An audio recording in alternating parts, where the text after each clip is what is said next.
Salam dostlar. Bugün sizlərə IC proqramında, yəni IC proqramında reklamları necə bağlamaq olar, onu göstərəcəm.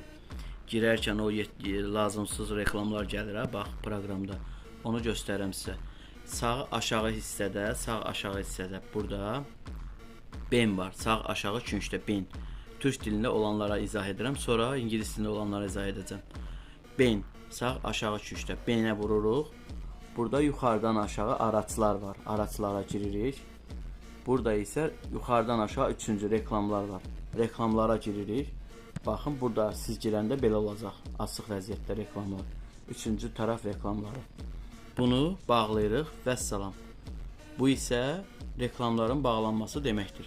İndi diqqətli olun, sona qədər baxın, ingilis dilində izah edəcəm.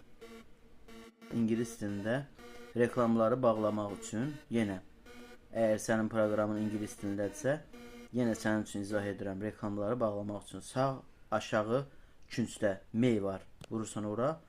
Burada yuxarıdan aşağı 1, 2, 3, 4-cü tools yazılıb. Vurursan orada. Yuxarıdan aşağı sayırsan 3-cüyə ADS girdin. Burada reklamlar əgər belə bu vəziyyətdədirsə, bağlayırsan reklamları. Bu qədər sadə. İngilis dilində izah etdim.